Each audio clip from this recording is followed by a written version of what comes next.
Welcome back to another episode of Adventures with Time. On this episode, what I want to do is take you through all of the accessories and tools that I've gathered over the years of collecting watches. Now, I don't mean watch boxes or watch straps, I mean tools and other devices that help me enjoy the hobby.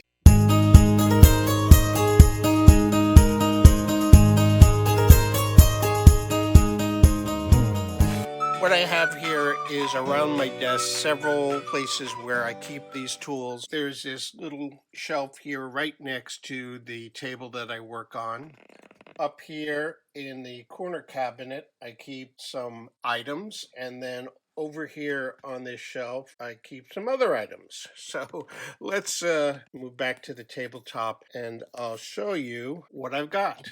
So over here in this side shelf, I keep a bunch of things that are not only for watches, but for some of my other hobbies. I have a couple of magnifying glasses. This is a head strap where the magnifier is clipped on the front, so you don't have to use any hands to hold it.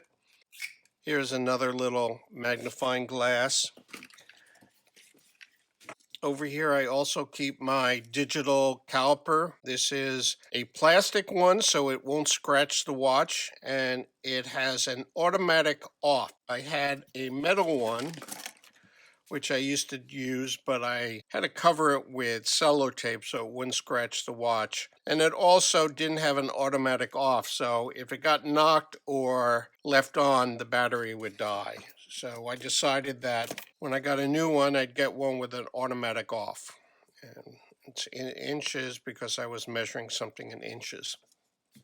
And of course, I have a lot of microfiber claws hanging around every place. Now, over on this other shelf, let me grab, I have a box where I keep some more unused or more infrequently used items. This is some Polywatch, which I use to remove scratches from some acrylic crystals.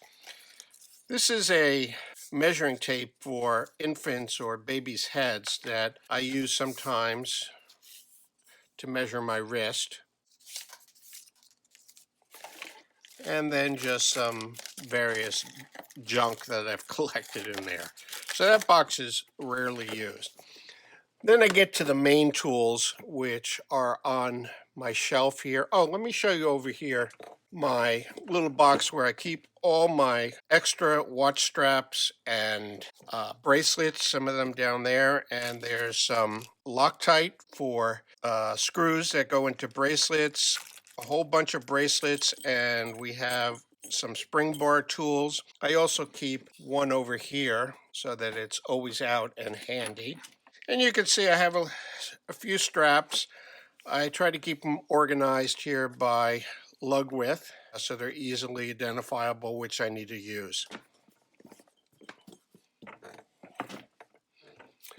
Then we get to some of the real tools. A lot of these I obtained because of my work on my Seiko Samurai where I replaced the movement. So a little dust cover box to keep parts in. After missing a lot of spring bars, having them fly out when I was working on them and losing them, I decided to just get a set of spring bars. I don't think this was very expensive on eBay, and you have a whole bunch of sizes here in case you don't have the one you need.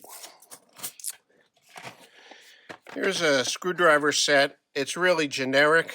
I use it for a lot of other applications. It's got a lot of special little screw heads on it. I find that my Ring doorbell to get at the battery uses one of these special star-shaped ones. So I just keep that here for easy access. Then I purchased this fairly inexpensive toolkit, and it has a collar pin pusher or also a slot here to keep your bracelet aligned and stills when you're working on it. It has a whole bunch of other tools, a tool to open a case back that isn't screwed down or held in by screws, tweezers, a wrench for removing case backs that are screwed down. These 3 slots fit into the case back. Then a lot of little pokers and Oh, tweezers, very important, tweezers. So again, this really only gets used when I'm taking a watch apart and I need some special tools. And then finally, a box of some various other tools. I've got some seal grease lubricator for O-rings that go into cases either around the crown or for the case back. I've got a inexpensive movement holder. These are filters from my camera for when I'm filming. A nice little pad to put a movement on or any part of the watch when you're working on it. These are just some more lenses for that headband magnifier. A little blower kit to blow out dust. These are protectors that go between the watch dial and the hands, so when you're removing the hands you don't scratch the dial. And this is the tool that I use to remove hands.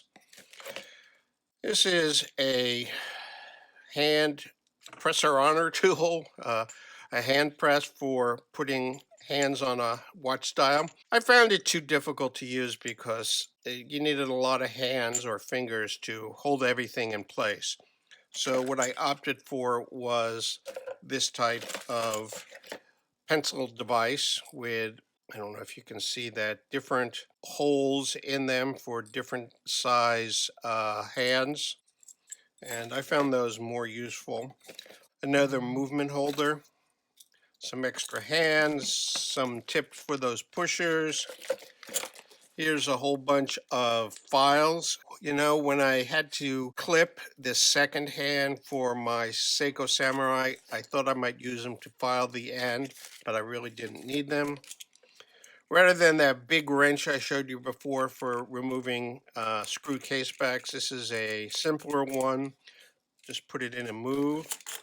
Rodico, this is that putty stuff to get rid of dust particles on various watch component parts.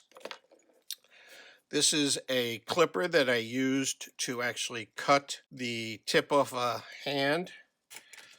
I don't know why I have a level in there. And then some various movements that I've collected, and some pads and hands, and not much else that's really needed.